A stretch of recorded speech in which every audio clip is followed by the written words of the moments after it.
Good morning. This is Atilla Yesilada, reaching out to you from Turkish economy.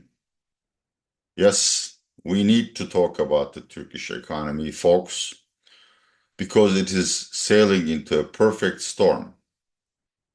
Turkish economy on all metrics has significantly improved its performance since the economy czar Mehmet Simsek was reappointed last June. Nevertheless, it still remains one of the most vulnerable economies to exogenous or endogenous shocks, which could cause a balance of payments crises, a currency crisis, or ratchet up inflation, which already is one of the biggest problems of the Turkish economy. This video will consist of 5 parts. First, I'm going to give you a brief description of where I think many economists think the Turkish economy is in terms of performance in October. 2, potential exogenous shocks, which is obviously the war in Middle East, American presidential elections, and somewhat related to it, but not entirely, is the monetary loosening schedule of the American Central Bank Fed. There is an endogenous shock, which is in the making, and I have already done a video about that. Turkey facing early elections in late 2025. Now, let me remind you, for ethical purposes, that probably I'm the only one who could be called an expert, but better a so-called expert, as my colleagues call me, who espouses the theory that Turkey will have early elections by the end of 2025.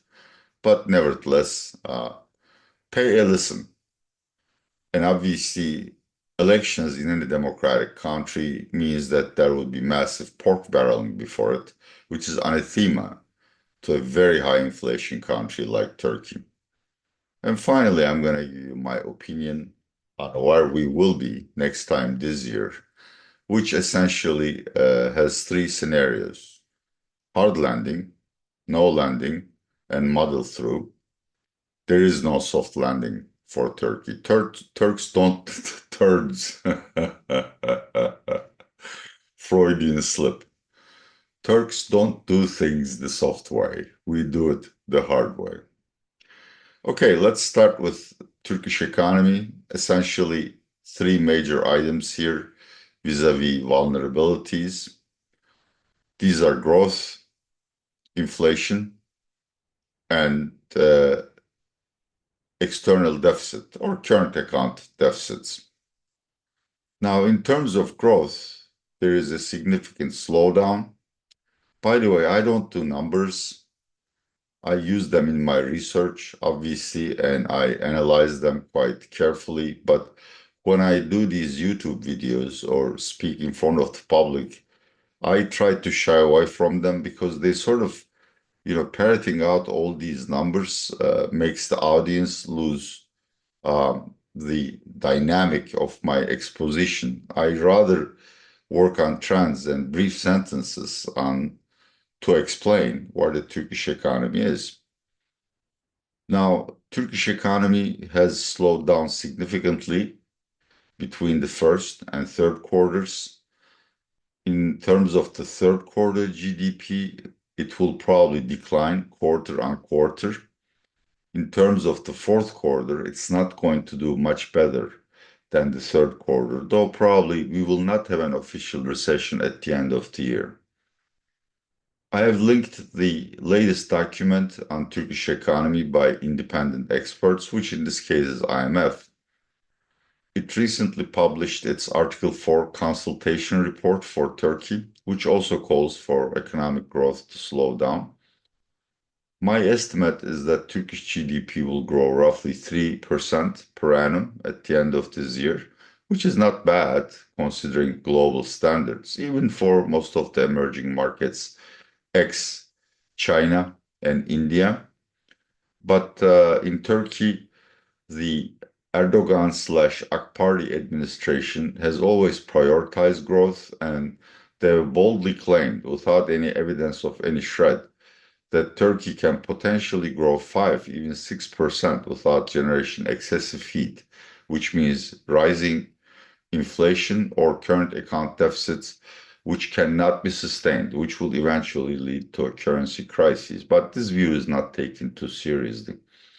Nevertheless, 3% is probably the Nairu or optimal growth rate of the Turkish economy, simply because over the last 10 years, Mr. Erdogan destroyed all institutions that regulate economic activity, introduced massive cronyism, which of course destroys equality uh, in in incomes, as well as leads to misallocation of capital among industries. In some sense, Turkey has been personally not very hygienic, gaining too much weight and not exercising enough, so it can't run up the stairs anymore. Economic growth slowdown, unfortunately, is not enough to cure Turkey's most pressing problem, which is soaring inflation. Now, admittedly, according to official data by Turkstat, the stats agency, headline inflation declined from a peak of roughly 7% in spring months to a smidgen under 50%, according to September data, which is considerable. Nevertheless, most of it is based on base effects. After last year's general and presidential elections, we had a massive adjustment in taxes and electricity and home heating costs, which jacked up inflation. And then also the new central bank governor allowed the Turkish lira to depreciate at one fell swoop by a significant percentage, which also added to the inflationary impetus through what we call import inflation. So most of the improvement in inflation is coming from these base effects. Whether the underlying trend of inflation or core inflation has decelerated significantly is open to doubt. There is a huge problem. Take a country like United States or the Eurozone. You look at the causes of inflation, you will usually see supply shocks like the pandemic, the breakdown of the supply chains, or a demand shock, like governments lavishly compensating their citizens for their lack of job opportunities because of the lockdowns. But the saving grace of these economies is that inflation expectations, either measured by the TIPS break-even spreads or by consumer confidence surveys, have been well anchored. So people were complaining about inflation, but they didn't think it was going to get worse or it was a permanent situation where the economy is stuck in a high inflation feedback loop. In Turkey, it's completely the opposite. Today, the currency is under control, and up until the Middle East, where commodity prices have been very well behaved. So supply shocks is not the main cause of Turkish inflation. Demand is growing still too fast for our comfort, but it shouldn't generate these massive amounts of inflation. The problem with Turkish inflation is that it's based on expectations, or as experts call it, it has very high inertia. Prices are sticky, both prices paid and prices received, and it takes credibility exercises or a massive slowdown in economic activity to bring inflation down. Unfortunately, while, as I've said, Turkish demand, domestic demand in particular, did slow down somewhat, inflationary expectations, as measured by either pollsters in national surveys or by central banks' own sectoral inflation expectation surveys, have not come down. In fact, this might have increased over the summer months. This is where we are. Finally, the external deficit. The August data show the current account or external surplus of $4 billion. The external deficit, current account deficit, will probably end the year at 1% of GDP and except the shocks I'm going to describe below, will not increase above 2% of GDP, which is manageable. It is believed that Turkey can easily finance a current account deficit equal to 3, maybe 4% of GDP, anything higher being a serious risk to currency stability and might eventually cause a balance of payments crisis. Let's get to the shocks. Well, the Middle East war, of course, is the biggest shock, and its impact on the Turkish economy will be mainly felt, if it is felt, through the energy prices because we import almost all of our energy. Um, of course, there are also trade links with Israel and Middle Eastern countries, which cannot be underestimated. Nevertheless, trade tends to be rather sticky and well behaved, even in the worst case of war. So let's look at the Middle East war, in specific, the disagreements between Iran and Israel, and let me give you my theory of whether energy prices will increase further. I think they will not. I think Israel will not hit Iran's nuclear or energy facilities. If that's the case, then oil supply from Middle East will continue unabated. Global demand is slowing down, largely because China and even maybe India are slowing down. On the supply side, OPEC countries led by Gulf Arab nations have a spare capacity of roughly 5 million barrels per day. Russia is pumping as much as it can. United States shale producers are producing a high volume. They are believed that they will not be responding to an oil price shock by immediately increasing their output, but if this is a lasting shock, if it lasts a year or so, obviously they will also increase their prices. Finally, major nations led by China, United States, have strategic reserves, which, even though they have dwindled, America's has dwindled over the last few years, is still formidable and can be used to temporarily smooth oil prices. So, in the absence of Israel hitting Iran's energy or nuclear facilities and Iran fulfilling its promise of making it impossible for neighboring nations to export oil and natural gas to the rest of the world, we're spared from an oil shock. Parenthetically, Iran doesn't have to bomb the oil production facilities of Saudi Arabia or other Gulf nations to cause a massive bottleneck in supply.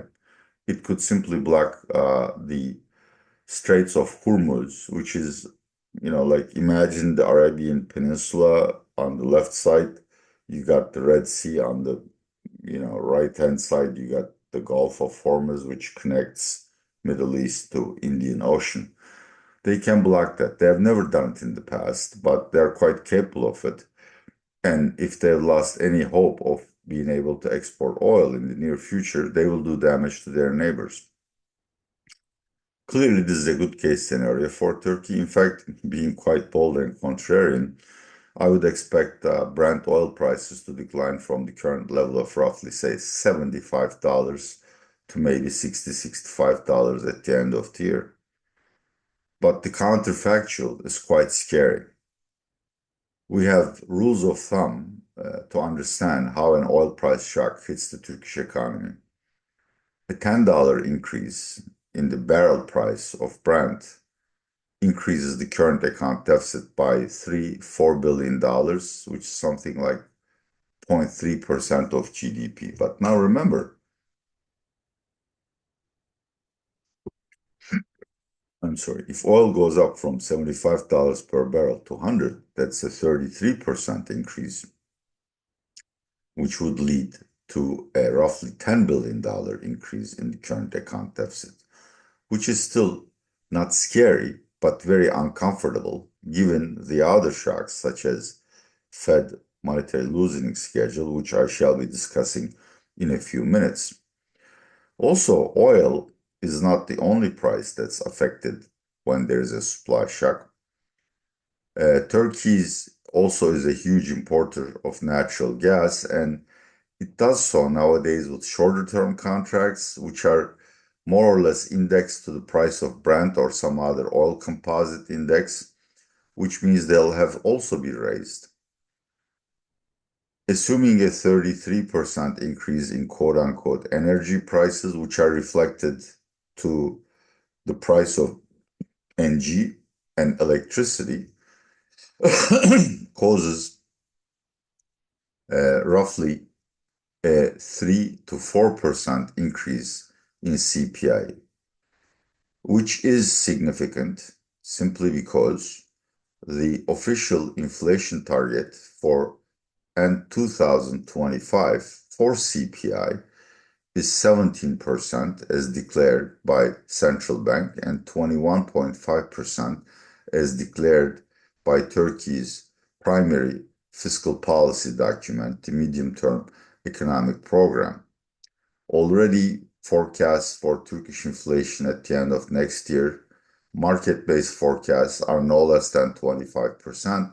So you add to that 3-4%, you go up to 30%, which would still be a decline from this year's figure of end of the year figure of roughly 45%, but certainly cannot be considered something that would please the electorate. So if I'm wrong and oil shock hits Turkish economy, essentially game is off, game is over. Two, American presidential elections. I'm not taking sides there. Honestly, I'm quite outspoken in my political views. I look at the polls, I don't see either Trump or Kamala Harris having a decisive edge at this point, in particular in swing states. I would feel in my gut that Trump is closer to victory, but that's just a gut feeling. Nevertheless, I have to base my scenarios going forward on some kind of assumption, so I'm going with Trump. Now, Trump's election is a political advantage for Turkey because, with the exception of one event, Erdogan and Trump get along very well. They have similar styles in terms of conducting policy. But in the short run, Trump's promise of raising import taxes across the world, anywhere between 10 to 20%, obviously will hurt Turkish trade.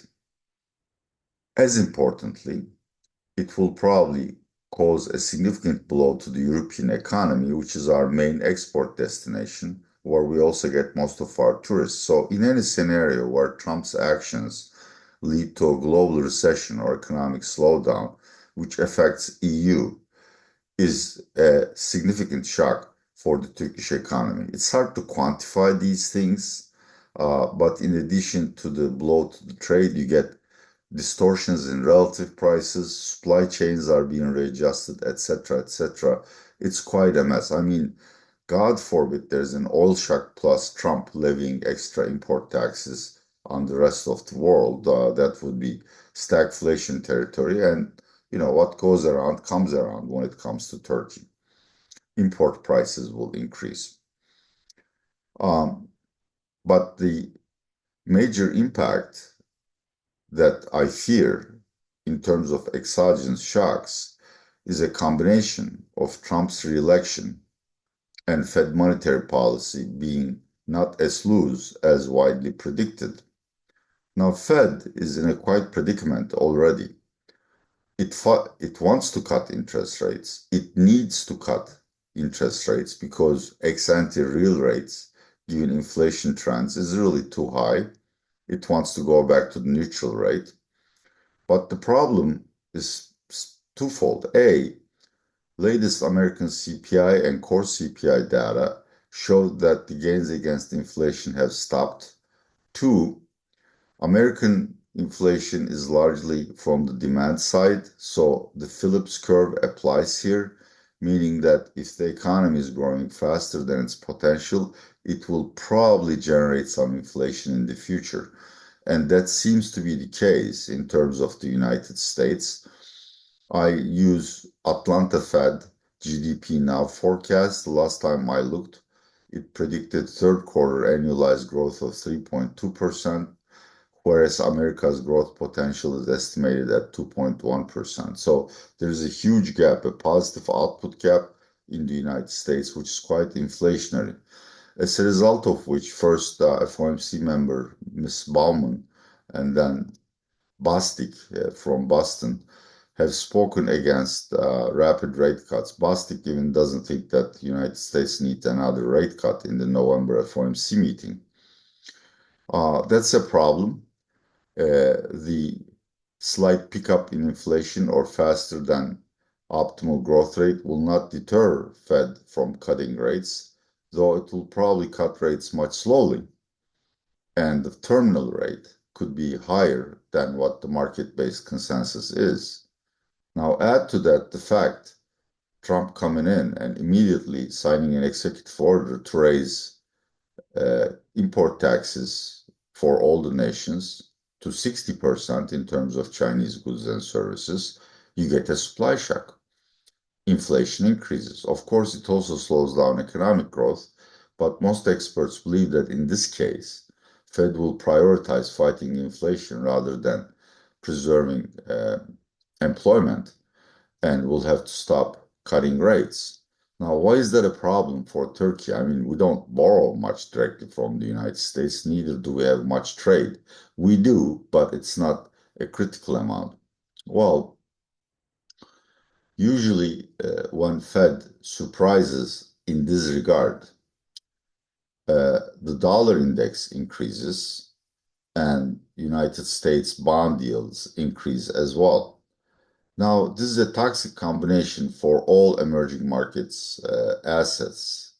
Turkey, more than any other emerging nation on the world, I believe, needs financial flows abroad from abroad. That is, fund managers taking positions in TL-based assets or global banks lending to Turkey.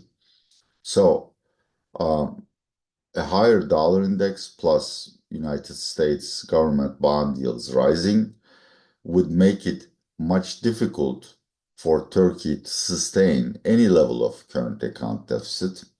It would also probably stop or reverse the FX reserve accumulation of Turkish Central Bank, which has a negative confidence impact. Both foreign and domestic investors mainly watch the level of central bank's FX reserves to make up their mind whether they should invest in Turkey, and in case of the retail or domestic investors, whether they should stay in TL-based deposits or FX-based deposits. So a higher dollar index coupled with higher bond yields would probably stop inflows of foreign investment and, under some scenarios, may compel Turkish retailers to increase their FX deposits, both of which create demand for FX and make it much difficult for central bank to control the level of the currency. And if the currency is allowed to depreciate faster versus the American dollar or versus a basket of any major currencies, then we import inflation. It's a supply shock. And finally, early elections. Let me just briefly lay out the scenario for you. Erdogan is in his final term, and he has really no indication that he shall retire at the end of his term, which expires in May 2028. So why am I talking about early elections? Simply because he needs to arrange a method to become eligible again. There are two ways to do that. First, a new constitution, which, as per precedent, grants Erdogan an additional term. Two, Turkish parliament voting for early elections, which too, according to the constitution, allows the incumbent to run an extra term. The constitutional path is that AKP and its ally MHP simply don't have the votes to legislate a constitution, even if they find the votes from other parties, it will have to be taken to a national referendum where, given AKP's very poor showing in the polls, it's very likely to be rejected, throwing Turkey into constitutional chaos and probably requiring elections. Now, in terms of early elections, the main opposition party, CHP, is quite willing to cooperate, given that they are held latest by November 2025. That's a clever trick simply because even if Mehmet Simsek produces miracles, there is no way Turkish inflation is slowed down to a point where voters will say, wow, that's a great achievement. Inflation is no longer in our lives. We're gonna elect Mr. Erdogan once again. Of course, Erdogan and his ally, but I'm sorry. When I get excited, I get the stomach stamps. Of course, Erdogan and Bahçeli don't want to abide by the main opposition party's deadlines, but logically thinking about it, Erdogan really doesn't have any other option. And I think by the beginning of the next year, we'll start talking about Turkish early elections. Now, that's quite a shock simply because somewhere between 3 to 6 months before the elections, the campaign will start, and it will require massive amount of pork barreling for AKP and Erdogan to win. As I've said a few minutes ago, both are doing very poorly in terms of polls, and in potential presidential races, pitting Erdogan against his two presumptive CHP rivals, namely Ankara Mayor Mansur Yavaş and Istanbul Mayor Ekrem İmamoğlu, he's very likely to lose. So he needs to spend a lot of money to steal the hearts of voters that they have abandoned him. And of course, given that Turkish economy is slowing down but still growing very close to the potential, any kind of increase in budget deficits or excessive monetary loosening will increase demand and will cause rampant inflation. That is not only a political problem, it's also an economic problem because another round of high inflation will probably trigger an episode of hyperinflation. That's triple digits inflation in Turkey's terms. So where do we stand in terms of all of these shocks and where the Turkish economy is heading? First of all, there is the hard landing scenario, which means as a result of these shocks or because of policy engineering, Turkish economic growth declines to zero, at best 1%, which will bring down inflation. Not necessarily to the central bank's and 2025 target of 17%, but probably 25%. And with the hope that it might get better in 2026. The soft landing, which is like 2.5% growth and inflation falling 20%, is just not going to happen, even without exogenous shocks, because our inflation expectations are too sticky. And there is the no landing scenario, which either because of exogenous shocks or because of early elections, Erdogan will compensate for any slowdown in growth by spending more to appease the voters. In this case, Turkey once again gets 3-4% growth, even with an oil shock, simply because budget deficits are increasing and inflation once again ratcheting up to 40-50%. That is a deadly combination. What do I think? I think we'll have muddled through. I definitely believe in early elections and higher dollar index and higher bond yields, which would make it somewhat difficult to control the currency. But I think Turkish currency could close the year in 2025 with roughly 25% depreciation against the dollar. Current account deficits will increase somewhat, but they will not constitute a problem in 2025. In terms of GDP growth, I think we're going to achieve 2.5%. And in terms of inflation, there is a wide range of scenarios But in contrast to what I think is the market consensus, which is roughly 25%, Turkish inflation could end 2025 with 30%, perhaps even 35% at CPI level, given on the level of commodity prices and turn of the year wage, salary, and pension hikes. So we're not gonna die, we're gonna suffer another year, which how life has been in Turkey since Erdogan has become either the prime minister or the president over 20 years ago. I want to thank all of you for watching this video and your really funny and lovely comments. Please keep them coming. And if you like, subscribe or share this video. This is Atilla Yesilada saying goodbye from Istanbul on behalf of Real Turkey channel.